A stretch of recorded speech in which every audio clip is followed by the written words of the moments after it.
Saludos y bienvenidos a la segunda temporada de HIP Podcast. Terminamos la primera en diciembre de 2019, cumpliendo todas las expectativas y todas las metas que nos habíamos impuesto. Sobrepasamos los 10,000 views en algunos de los podcasts. Como ustedes saben, este programa sale una vez a la semana, los miércoles a las 8 de la noche por Facebook. Pero además lo pueden ver en YouTube, en el canal de YouTube de HIP, así como en las plataformas de podcast que tengan a bien utilizar. Comenzamos nuestra segunda temporada con los auspiciadores que se han dado a la tarea de creer en el proyecto. Uno de ellos es Mint Services Group, una compañía de múltiples servicios, que entre ellos está el servicio de cobro de la porción privada del paciente, lo que el paciente le toca pagar, sea por el deducible o porque el plan médico no lo cubra, etcétera. Además, el plan médico Auxilio Salud Plus, plan médico que deben estar mirando, está creciendo agresivamente, proveyendo cubiertas muy atractivas para que los patronos puedan hacer accesible a sus empleados un plan médico, tomando en consideración la cantidad de personas que no tienen plan médico en Puerto Rico, lo cual crea un desbalance en la industria de salud. Además de eso, los proveedores deberían mirar el plan, tiene muy buenas tarifas y los contratos son bien accesibles y pues bien proveedores. Vamos a comenzar esta segunda temporada con esta primera edición de HIP Podcast, trayendo a ustedes un tema muy interesante, una conversación que tuvimos con la licenciada Yolanda Benítez, quien ha dedicado gran parte de su vida profesional al derecho administrativo, especialmente a atender los temas de la obtención y las oposiciones de los certificados de necesidad y conveniencia en el Departamento de Salud. ¿Cuál es la importancia de este tema? Pues los médicos están tratando de desarrollar en sus oficinas operaciones que les permitan hacer sus prácticas más viables, así como también buscando que puedan hacer todo lo más posible en sus oficinas sin tener que salir de ellas para poder atender la cantidad de pacientes que los están visitando día a día. Normalmente, pues la ley 75, que es la ley que regula los certificados de necesidad y conveniencia, le pone ciertas trabas a los proveedores para que puedan cumplir con esa meta que tienen de hacer sus operaciones más costo efectivas y poder proveer más servicios en sus oficinas. Con ellos, pues tienen que cumplir con la ley, pues tienen que ir al Departamento de Salud, llenar unos formularios y regirse por las disposiciones de la ley para poder obtener el certificado de necesidad y conveniencia, o CNC, como comúnmente se le llama. Es un proceso burocrático, es un proceso largo, un proceso tedioso, que necesita un representante legal, y la licenciada Benítez pues se ha dedicado a ello durante su vida profesional, como les dije al principio. Y pues entiendo que es importante que ustedes, los proveedores, puedan conocer el detalle de cómo cumplir con la ley para que no cometan errores en el camino y pues sus operaciones, en vez de hacerlas más viables, pues las conviertan en unas operaciones no viables o puedan caer en errores que ustedes no quieren caer durante el proceso. Así que sin más preámbulos, los dejo con la conversación que tuvimos con la licenciada Yolanda Benítez. Espero que la disfruten y sea de su agrado.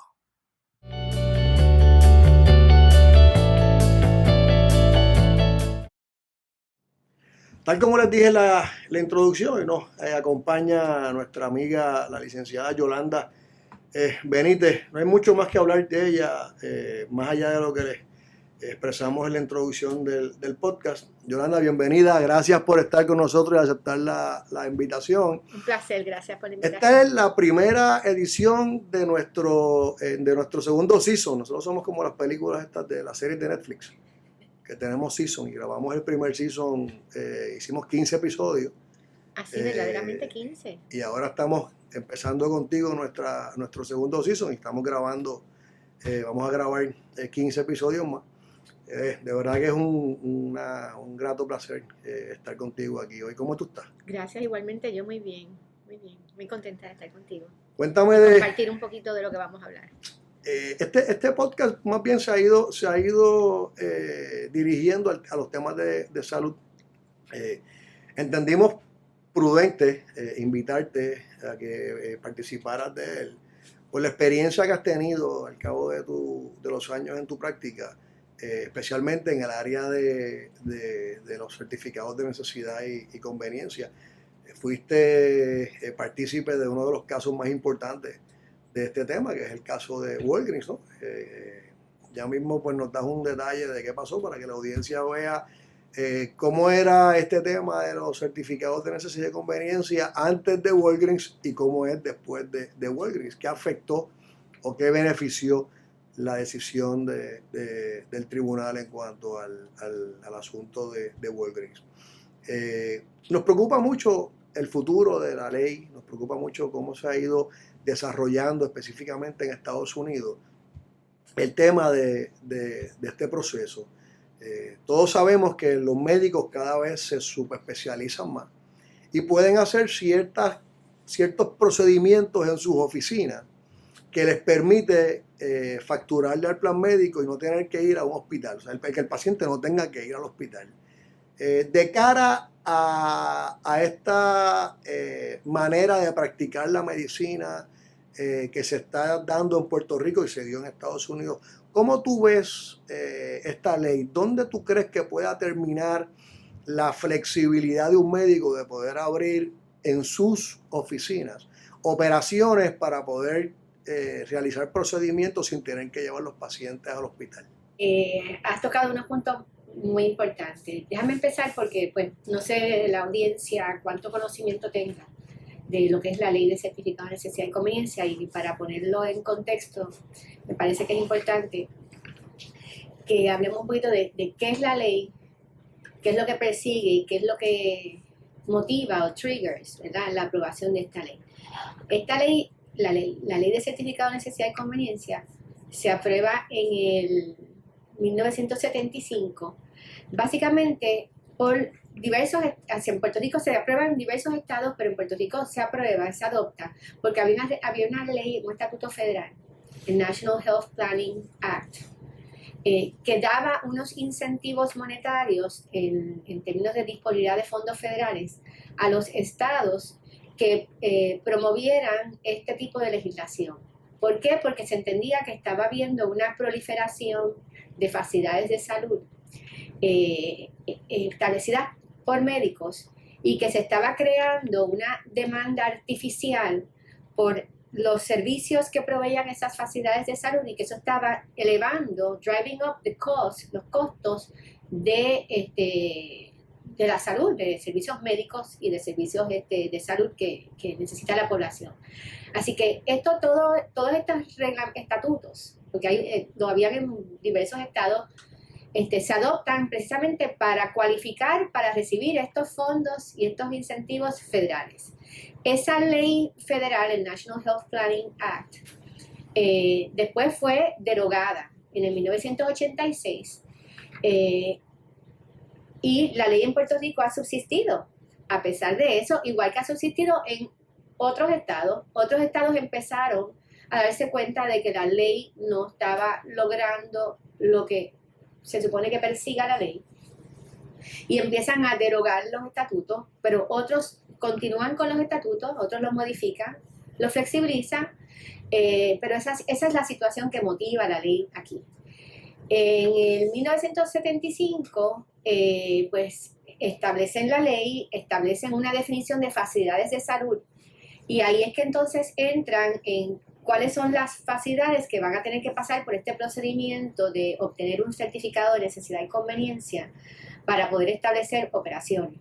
Y entonces pues establecen que va a aplicar a facilidades radiológicas, que va a aplicar a la adquisición de equipos médicos altamente especializados como resonancia magnética, MRI, CT, tomografía computarizada, y así sucesivamente ponen unos benchmarks, unos thresholds de las cantidades monetarias que puede invertir sin tener que pasar por el proceso, de lo que tiene que pasar por el proceso a base de unas cantidades que se han ido revisando a través de los años. da tono con obviamente el incremento en los equipos y este tipo de cosas, pero empiezan pues que va a aplicar a facilidades de centros de diagnóstico y tratamiento, va a aplicar a hospitales, va a aplicar a laboratorios clínicos, va a aplicar a programas de salud en el hogar, home care. En última instancia, la ley en Puerto Rico aplica a todas las facilidades de salud que existan. Sí, que estén dentro de la definición. Que existan, que estén dentro de la definición de facilidades de salud. Y básicamente son todas, centros de cirugía ambulatoria. Es súper amplia. Es bien amplia. Y entonces aquí lo hacen más amplia que en ningún lado porque vienen y después del 75, en el 1979, enmiendan la ley para incluir farmacias. Y ningún otro estado de la nación americana incluía farmacias. Entonces no había ninguna explicación en el historial legislativo de por qué se incluyen las farmacias. Entonces, pues, antes de que entres, que sé que te vas a poner como pez en el agua cuando entres al tema de la farmacia, es interesante analizar brevemente estos incentivos, estos fondos que le llegaban a los estados, era para que se desarrollaran facilidades de salud, y creo que era en áreas que no tenía, donde la población no tenía mucho acceso a estas facilidades de salud, pero no quería que se convirtiera en algo totalmente arbitrario, ¿no? Cada vez que alguien quisiera montar un hospital o una clínica, pues pudiera hacerlo. Creo que también las leyes de fraude y abuso, una de ellas, Stark, es la que también regula eso desde el punto de vista más de fraude, no de regulación, pero ambas tenían inherencia en controlar cuál es la participación de unos médicos en unas facilidades y con cuánta flexibilidad podrían abrir facilidades que el mercado no se desbalanceara. En Puerto Rico es interesante porque quieren regular algo que definitivamente la isla pues es pequeña, ¿no? O sea, aquí pues yo creo que las fuerzas del mercado funcionan un poquito diferente a cómo funciona en Estados Unidos, que tú tienes un hospital en un punto A y punto B queda 3 horas. Correcto. Aquí hay hospitales, tú coges el área sur tiene, Ponce tiene 145.000, 150.000 habitantes y tiene 4 hospitales. 2 de ellos con cirugía cardiovascular. Y muchos están unos al lado del otro. No te tarda 5 minutos en llegar de un hospital a otro. Exactamente. O sea, con tapón te tarda 10. O sea que definitivamente no sabemos si la ley, hasta el punto de vista de haber controlado el mercado, pues no lo hizo eficientemente y pues no logró los propósitos que se pretendía en su momento. Pero interesantemente la ley de Stark, tú sabes que tiene una excepción para Puerto Rico. O sea, los médicos en Puerto Rico pueden tener, a través de una excepción específica que hay en esa ley, intereses económicos en los hospitales. Por eso es que aquí tantos médicos tienen y han tenido intereses económicos en los hospitales. En Estados Unidos no.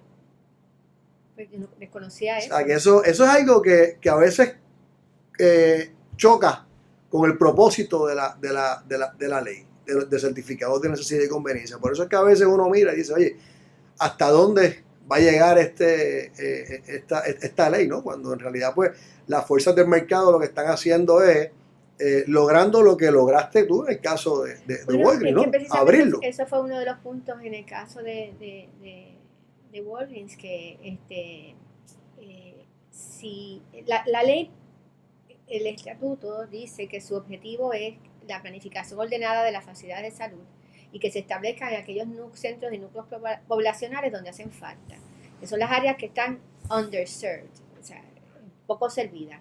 Pero realmente nadie... Underserved y rurales va consono, va de la mano. En una época quizá. Ok. Pero ya no. No sé qué área rural hay que no haya acceso a una facilidad de salud. Exacto. Okay. O sea, no sé qué área es esa. Porque pues muchos de los estados también tienen vigentes, o sea que todos los años hacen un análisis y un estudio de dónde que necesitan qué y qué áreas están bien servidas y qué no están servidas, pero aquí no se ha hecho un estudio por el gobierno para determinar que hay X áreas donde no están bien servidos. Yo nunca he visto un estudio en Puerto Rico, yo no he visto una base de datos en Puerto Rico no existe. que tenga, aquí voy a hacer relevancia un poco a la plataforma de nosotros que sí tiene esa base de datos. Cuando tú entras a la plataforma de nosotros, la de HIP, Health Industry Information Platform, ahí tú vas a encontrar por municipios todas las facilidades de salud que operan en el municipio, todos los médicos por especialidad, los dentistas, los quiroprácticos, incluimos hasta las clínicas de cannabis, para que al que le interese, el inversionista Yolanda Benítez, que está en Kansas, y Yolanda Benítez tiene una compañía que opera 35 centros de cirugía ambulatoria y decidió venir a invertir en Puerto Rico, que ella puede entrar a esa base de datos y decir, en este punto en el centro de la isla no hay un centro de cirugía ambulatoria, y mirando la población que hay, yo creo que podríamos ir a establecer uno allí. Eso en Estados Unidos existe.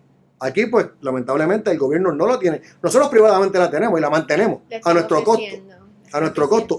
Y te tengo que decir que ha sido interesante las personas que han accesado de Estados Unidos a la plataforma mirando, especialmente médicos. Por eso es que es importante el tema de los CNC. Médicos en Estados Unidos han mirado a Puerto Rico como una alternativa para regresar.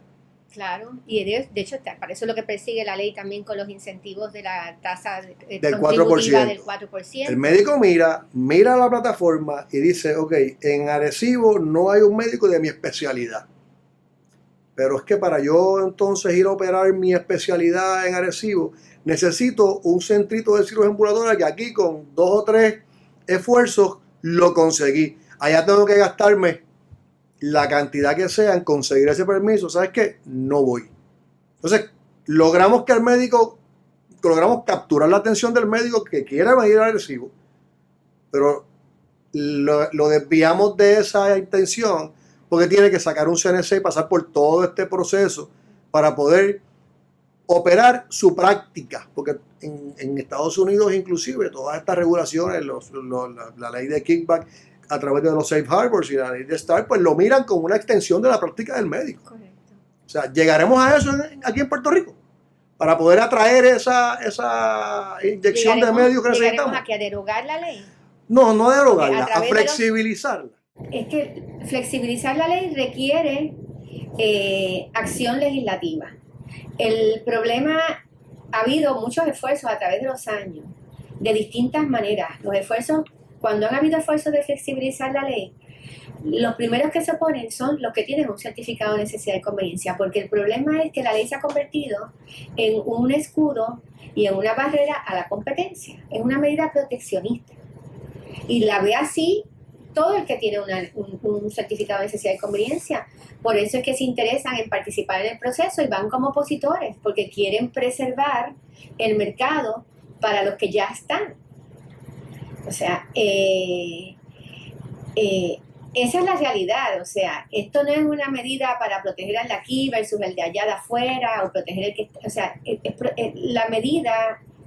Protege al que tiene un certificado de necesidad y conveniencia, porque le da standing, le da legitimación para participar en el proceso, porque determina, si tú estás en el área de servicio, que está definida por reglamento, las áreas de servicio varían desde un radio de 1 milla hasta una región o subregión. Y si tú estás dentro, tienes un certificado de necesidad y conveniencia y estás dentro del área que se va a servir, tú tienes un derecho a participar en el proceso. Y tienes derecho a presentar pruebas en oposición, ponencias. El trámite ha sido así a través de los años. Ha habido unos cambios ahora con un nuevo reglamento, pero el proceso sigue siendo así. Entiendo que es más flexible, según las conversaciones que tuvimos tú y yo. Bueno, el reglamento nuevo que entró en vigor en junio 17 del 2020, 2019, perdón. 2019. El 2019. Ya Yolanda quiere sacar el 2020, ¿no? Es demasiado rápido. Yo estoy adelantada. Demasiado estoy rápido. llegando ahora con todas las impugnaciones, porque ahora la situación que se está dando es que pues los CNC se están impugnando por el proceso que se adoptó. El proceso que se adoptó en el nuevo reglamento, además de que se liberalizaron un poco los criterios, el proceso es un proceso más flexible. Antes el proceso era un proceso típicamente que era un proceso adjudicativo, de una vista donde iban los testigos, declaraban con un examen directo, después había un contrainterrogatorio, había que presentar una evidencia como se presenta en un tribunal casi, o sea, era un procedimiento bastante formal. Y lo que han tratado con el nuevo reglamento, judicial. sí, lo que han tratado con el nuevo reglamento es de flexibilizarlo y enmarcarlo más dentro del capítulo de la Ley de Procedimiento Administrativo Uniforme, que trata sobre la aprobación de licencias, permisos, franquicias y otros procesos similares. Y entonces, pues, el reglamento todavía no ha pasado dos pruebas importantes. Una es que está ante el Tribunal de Apelaciones impugnado el reglamento por la Asociación de Laboratorios Clínicos. Desconocía de esa impugnación. Sí, hay una impugnación, el caso ahora mismo está pendiente de consideración todavía. ¿Y la razón? Están impugnando el proceso de adopción, diciendo que fue nulo, que no se cumplieron requisitos de la Ley de Procedimiento Administrativo Uniforme en el proceso de adopción. Están la Asociación de Farmacia, la Asociación de Laboratorios Clínicos y la Asociación de Facilidades Radiológicas. Están impugnándolo, eso está ante el Tribunal de Apelaciones, pendiente de una decisión. Ya se sometieron los alegatos y está pendiente. Mientras tanto se está aplicando el reglamento. Y cuando el reglamento entró en vigor en junio, tenía una cláusula de transición que establecía que los casos que estuvieran pendientes en el Departamento de Salud, en que no se hubiera celebrado vista adjudicativa, a la fecha podía la parte proponente presentar una solicitud para que se viera bajo el nuevo reglamento, que es un procedimiento más flexible. Y eso han optado a hacer, algunos clientes míos han hecho eso, lo han hecho otras partes también en el proceso, y entonces ahora que se vieron los casos, se están entonces impugnando el proceso a través de la impugnación de la decisión que se emitió. O sea que hay mucho, ahora mismo en este momento hay muchos litigios que van a impactar qué es lo que va a pasar. El médico que quiera separar un poco su práctica del hospital, por la razón que sea. En Estados Unidos estamos viendo que están cerrando hospitales. El costo de operar una facilidad hospitalaria es altísimo. Comparado con Puerto Rico, aquí es radicalmente más alto por los costos de las utilidades, especialmente la luz. La empleomanía, conseguir médicos es complicado, conseguir enfermeras es complicado, y los hospitales pues han tendido o tienden a modificar sus operaciones. Muchos de ellos se han ido al área ambulatoria, muchos de ellos se han ido a áreas tan especializadas como solamente cáncer, y muchos de ellos han cerrado porque tienen unas facilidades aledañas, y pues la población en esa área en específico pues puede accesar los servicios ¿verdad? Que no son primarios, cerca. Médico que quiera hacer eso en Puerto Rico con este reglamento, ¿es un poco más flexible o estamos en la misma situación? Yo te diría que sí, que es más flexible, el reglamento es más flexible, pero todavía el proceso está en una fase inicial. El proceso de vista, la celebración de la vista es un proceso más fácil en el sentido de que no está la dinámica de declarar un testigo, es contrainterrogado. Sí pueden llevar peritos y pueden declarar personas y pueden presentar ponencias escritas y ponencias orales el día de la vista, las partes que han notificado oportunamente su interés en participar. Pero la vista que antes tomaba quizás 3 días, ahora se celebra en un día, una tarde. O sea, sí acelera el proceso de la vista, pero el trámite ante el Departamento de Salud todavía no está fluyendo como debería de estar fluyendo, en el sentido de que pues hay unas limitaciones de recursos. Hay un número limitado de oficiales examinadores para el volumen de solicitudes, y pues las decisiones no salen rápidamente, toman tiempo. La complejidad del proceso requiere que vaya la persona con un informe de viabilidad, que se evalúen los criterios que establece la ley, y pues debe de ser un economista, una persona con conocimiento en el campo de la salud que pueda tener acceso a las estadísticas y a la información y hacer este informe. O sea, el proceso sí se simplifica, pero pues ahora mismo se está impugnando el mismo proceso, porque pues no quiero hablar de los casos que tengo pendientes, ¿verdad? Sí, pero los casos que se están resolviendo se están impugnando y esos casos están en etapa de querella ante el Departamento de Salud, porque ahora se instituyó un procedimiento de una querella para la parte que no esté satisfecha con la decisión, que entienda que la decisión no querella, que era la apelación de antes, una reconsideración. Exactamente, ahora hay una querella y entonces esa querella es lo que inicia el trámite adjudicativo que culmina en una decisión, ¿verdad? Donde se evalúa la decisión original de otorgar o de negar el CNC, y entonces pues de ahí pueden ir para el Tribunal de Apelaciones, o sea que realmente es un layer, es un layer adicional. Es un layer adicional, no se detiene la expedición del certificado de necesidad y conveniencia, pero estás corriendo con obviamente un riesgo de que se tiene que tomar la parte, ¿verdad?, el inversionista, de que no sabe porque no tiene un permiso que es final, o sea, hasta que culmina este trámite. Y entonces como parte de ese trámite, pues ahora mismo se está cuestionando, por ejemplo, esto de la flexibilización de la vista. Están diciendo las partes que comparecen a oponerse, y que dicen no se debe de otorgar el CDC porque eso no es necesario, hay otras facilidades que sirven adecuadamente a la población y eso me va a perjudicar a mí. Entonces, pues eso están diciendo, este procedimiento no se ajusta a los requerimientos de la Ley de Procedimiento Administrativo Uniforme, que requiere que esto sea un procedimiento adjudicativo formal, esto no es una mera licencia. Citan jurisprudencia del Tribunal Supremo de Puerto Rico que ha expresado que en el proceso de otorgar un certificado de necesidad y conveniencia se está reglamentando y adjudicando y estableciendo política pública, y dicen esto no puede ser un mero permiso, esto requiere una complejidad mayor y unos derechos mayores a los que participan en el proceso. Ahora mismo hay un debate bien grande sobre esto y los casos están llegando a las querellas y los casos están llegando al Tribunal de Apelaciones con estos planteamientos. Habla un poquito del caso de Williams. Vamos un rato allá. En el caso de Williams, fue en el 2000. En la decisión del primer circuito de Boston, declarando inconstitucional el requisito en lo que respecta a las farmacias únicamente, porque ¿Cómo comienza lo que se impugnó. Esa decisión es del 2005. Pues el caso comienza con muchos años de Walgreens haber establecido farmacias en Puerto Rico, pero pasar por todo este proceso, que era un proceso,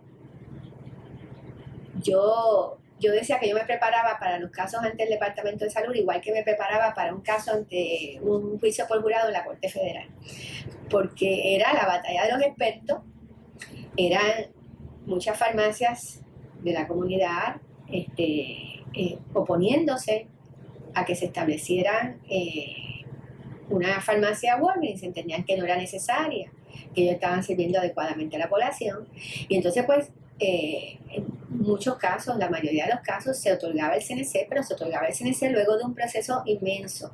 Requería el proceso que tú invirtieras en un local, porque uno de los requisitos es que tú tienes que tener un local o por lo menos un compromiso de un sitio para poder evaluar la necesidad de conveniencia a base del área de servicio. En el caso de una farmacia es el radio de la milla, y obviamente la milla cambia de acuerdo a la ubicación.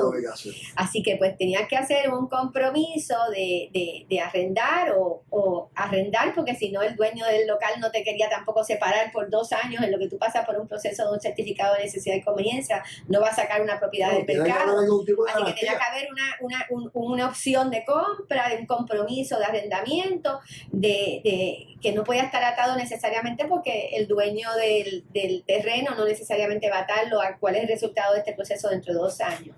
Así que requería una gran inversión. Después que te emitían el certificado de necesidad y conveniencia, después de todo este costo, pues entonces te llevaban al Tribunal de Apelaciones, te llevaban al Tribunal Supremo, a veces se detenía la expedición del CNC, en otros casos no, te lo expedían, pero siempre tenías el riesgo de que no sabías si lo iban a revocar o lo iban a revocar. La inversión estaba Así sujeta. que realmente esto surge como resultado de estar años en este proceso y pues se evaluó, se hizo un análisis legal, se hicieron unas recomendaciones y se optó que se iba a impugnar la constitucionalidad de requisitos en lo que respecta a la farmacia. ¿Por qué en lo que respecta a la farmacia? Y eso va un poco a lo que estaba mencionando al principio de nuestra conversación. Las farmacias nunca en Estados Unidos habían estado sujetas al requisito de un certificado de necesidad y conveniencia. Aquí no había nada en el historial legislativo que justificara eso. Y las farmacias operan muy distinto de lo que opera cualquier facilidad de salud, en el sentido de que las farmacias siempre han operado más como un retail establishment, un establecimiento de ventas al detalle. O sea, la farmacia, el racional de la ley de que es evitar crear una demanda artificial por los servicios que tú ofreces para que tú te beneficies económicamente y tu facilidad tenga esta demanda para sustentarla, no se da en el contexto de una farmacia, porque la farmacia depende para despachar un medicamento de una receta que va a hacer un médico que no es dueño de la farmacia. O sea, así que realmente el por ley no puede tener intereses económicos exactamente, así que ese fenómeno no se daba, ese objetivo no se cumple, y también había una situación muy particular, y es que cuando se enmienda la ley en el 79 para incluir a las farmacias, se hace una cláusula grandfather, donde todas las farmacias que existían en el 1979 no necesitaban un CNC, ya su necesidad y conveniencia había sido determinada por las fuerzas del mercado. Así que estaban grandfather, el único que tenía que solicitar ese CNC era el que quería entrar a ese mercado. Luego del 79. A partir del 79 de esa enmienda. Y entonces el 92% de las que estaban grandfather eran farmacias locales de Puerto Rico. Entonces pues el argumento que realmente se utilizó para impugnar la constitucionalidad fue que era una violación del Interstate Commerce Clause, que, o sea, que el Congreso el Congreso no debe permitir trabas al comercio interestatal, y nosotros pues ese fue el argumento en que nos enfocamos, que esto era una medida pues que perseguía unos propósitos loables, pero que realmente no lograba el propósito, y sí tenía unas trabas significantes en el comercio interestatal porque estaba protegiendo a todo un segmento que no tenía que pasar por este proceso. Se convirtió en una ley demasiado proteccionista para los players de Puerto Rico en ese momento. Sí, bueno, y lo querían utilizar así, y se utilizaba así, o sea, en la ley, y por eso pues fue que aquí en el Tribunal Federal determinaron, bueno, es cuestionable si se logra el objetivo, pero pues el estándar para revisar este tipo de estatuto es un estándar de racionalidad, y pues racionalmente podría lograrse esto, pero las estadísticas que se recopilaron durante todo el proceso de descubrimiento de pruebas demostraron que la medida tenía un impacto serio en el de afuera versus el de aquí, y pues realmente los argumentos fueron el Interstate Commerce Clause, porque era el trato desigual del de afuera y del de aquí. Qué interesante. Y pues interesante ahí se conjugaron una serie de circunstancias, pues que era pues una entidad afuera que estaba que tenía presencia en Puerto Rico desde antes de la ley de CNC. Bueno, lleva cuánto tiempo ya. Desde 1960 creo que fue la primera farmacia, 1962, perdóname, 1962. Ya tenía presencia en Puerto Rico.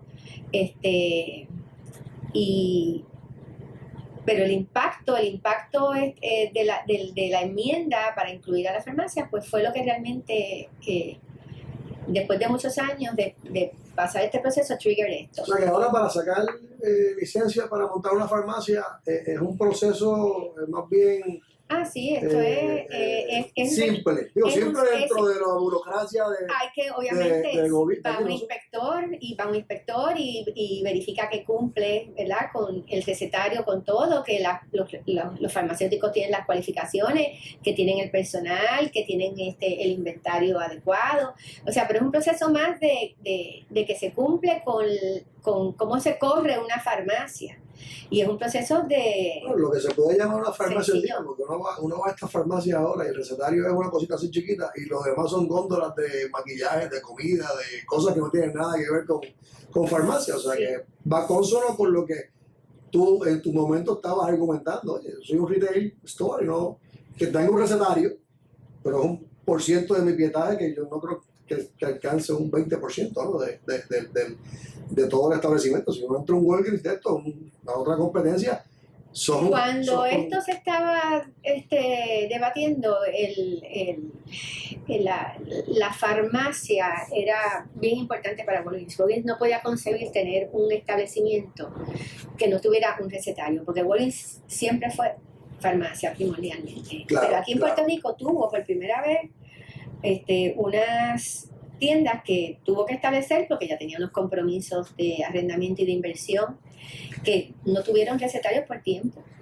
Recuerdo haber entrado y no tenía, decía, pero no. Sí, no eso estaba. era un fenómeno aquí único para ellos en Puerto Rico. Nunca habían tenido esa situación, nunca en Estados Unidos, porque nunca habían tenido que solicitar un certificado de necesidad y conveniencia.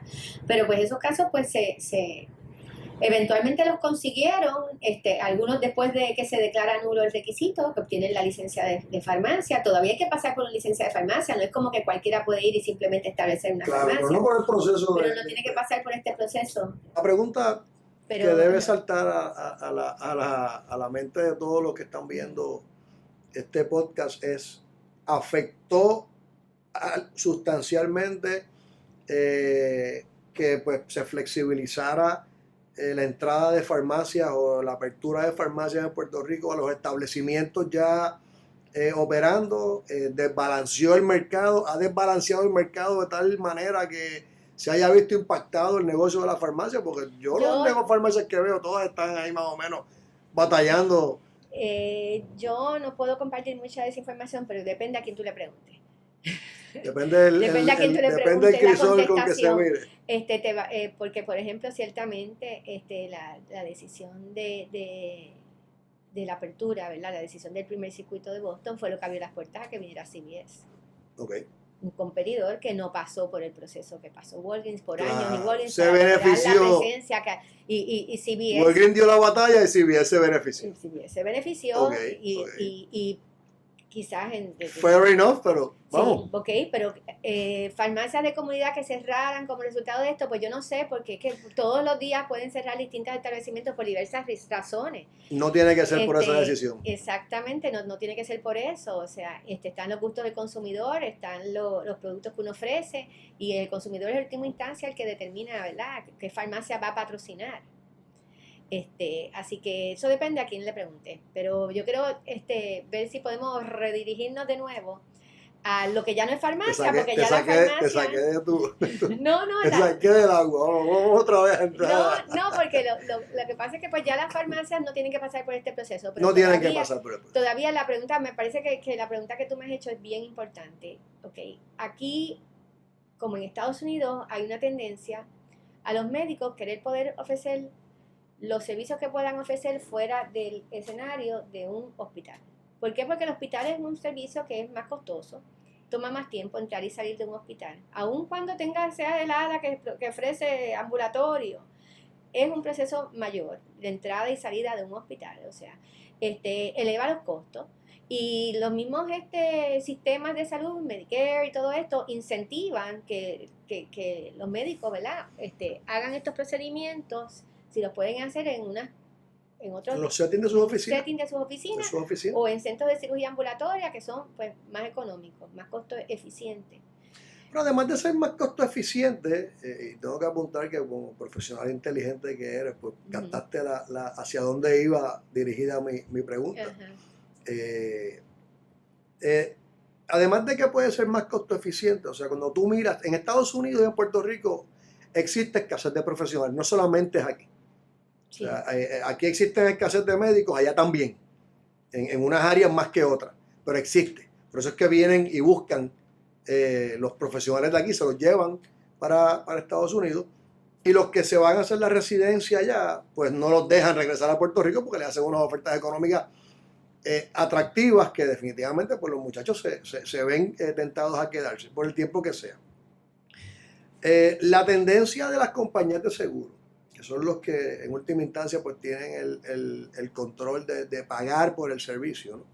La tendencia del gobierno es a que los médicos puedan tener y ofrecer la mayor cantidad de servicios posible en sus oficinas para que puedan, número uno, flexibilizar su vida. Y mientras más yo pueda atender en mi setting sin tener que salir de mi oficina al hospital y virar para atrás y tener que ir al hospital a pasar visitas, y yo pueda atenderlo todo en un setting de mi oficina, pues es permisible.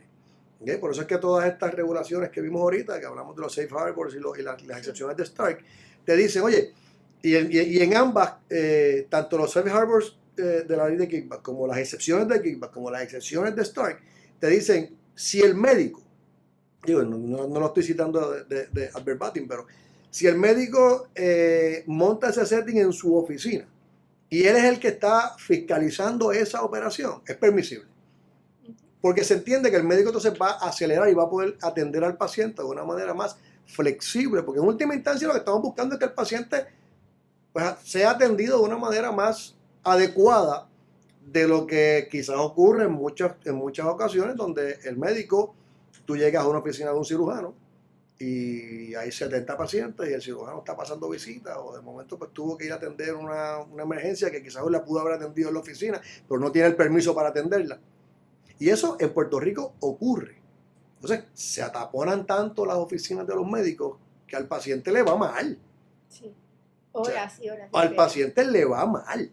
Y el tiempo que toma conseguir una cita. Y no perdamos de perspectiva que cuando uno va a una oficina de un médico es porque te sientes mal. No es porque tú quieres ir a verle la cara al médico. Entonces, tú enfermo, llegas a una oficina con 40, 50 personas enfermas también, te va fatal. Entonces, todas estas regulaciones en Estados Unidos, por alguna razón, los estados, los gobiernos lo han visto y han dicho que déjame tratar de hacerle la vida un poco más fácil al médico. El tema de la telemedicina. A veces decimos la telemedicina ¿a quién beneficia? ¿Al paciente o al médico? Oye, beneficia quizás al médico porque desentapona, es la palabra correcta. Esta cantidad de pacientes que tienes en tu oficina en Estados Unidos, no recuerdo cuál es el estado que permite que los cirujanos, cuando el paciente viene a revisarse su herida, lo puedan hacer a través de telemedicina. Porque si tú estás en tu casa y yo soy el médico y yo te operé y yo te puedo solamente revisar la herida desde tu casa y el plan médico me puede pagar esa visita, ¿por qué tengo que hacerte ir a mi oficina?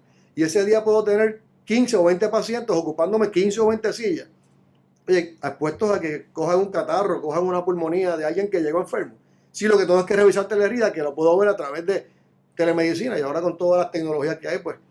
O sea, aquí en Puerto Rico, la pregunta que yo me hago, y lo voy a seguir cuestionando cada vez que me siente en algún foro que tenga la oportunidad, ¿lograremos esa flexibilidad para que nuestros médicos puedan operar sus oficinas más eficientemente en beneficio del paciente? No en el beneficio de ellos. Olvidémonos del tema económico. Vamos, el beneficio del paciente. Dijiste algo ahorita, conseguir una cita con un médico en Puerto Rico ahora mismo es, sí. No sé qué es peor, si sacar un CNC o tener una cita con un médico. Todavía conseguir el CNC, desafortunadamente. Es más tortuoso. Sí, pero definitivamente aquí hay una escasez de especialistas en unas áreas.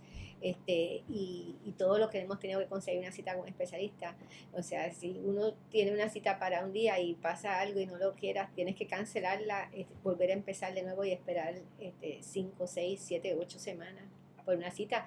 Yo tengo personas en mi oficina que han esperado por una cita con algunas especialidades por 9 semanas.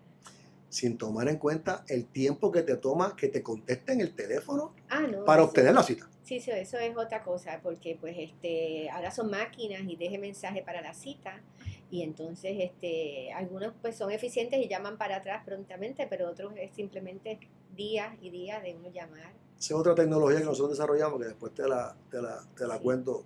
Sí, no, hay médicos que sí, que veo que por mensaje de texto funciona mucho y se puede coordinar, pero hay otros que conseguir el que contesten el teléfono. Por eso es que yo creo que debemos mirar y el gobierno debería buscar la alternativa de permitirle a los médicos tener acceso a operaciones un poco más adecuadas para recibir el volumen de pacientes que están recibiendo por la escasez de medios que tenemos.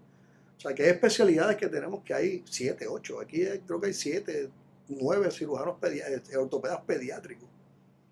¿Sabes? Y también no tenemos una población pediátrica cuantiosa, pero siguen habiendo 20,000 nacimientos al año, 22,000. Claro, si lo comparas con el 1970, pues habían 90,000, pues ahora hay 20,000. Pero lo que pasa es que el envejecimiento de la población también ha llevado a que las oficinas que atienden los médicos especialistas, por ejemplo, cardiólogos, neurólogos, tienen un volumen grandísimo de pacientes porque hay una gran demanda. O sea, la población según envejece, más servicios de salud necesita. Y más difícil es mantenerlas en esas oficinas con todo ese tiempo. Yolanda, gracias, no te voy a quitar más tiempo, sé que estás atestada de trabajo, no sabes el placer que me dio conversar contigo un ratito, aprendí mucho. Gracias, un placer. Aprendí mucho de ti. Gracias. Y a ustedes los dejo totalmente con el pensamiento de que sean siempre partícipes de llevar una voz de alerta a que donde quiera que vean a sus políticos, a sus senadores, alguien que pueda sembrar un granito de arena en poder flexibilizar las operaciones de los médicos. Piensen en ellos, no piensen que los médicos son personas que solamente se preocupan por el dinero, sino son personas que se preocupan por sus pacientes. Y el sistema a veces los amarra y no permite que puedan darle la calidad del servicio que el paciente amerita. Los dejo con esto, que Dios me los bendiga, que pasen una linda semana y hasta la próxima.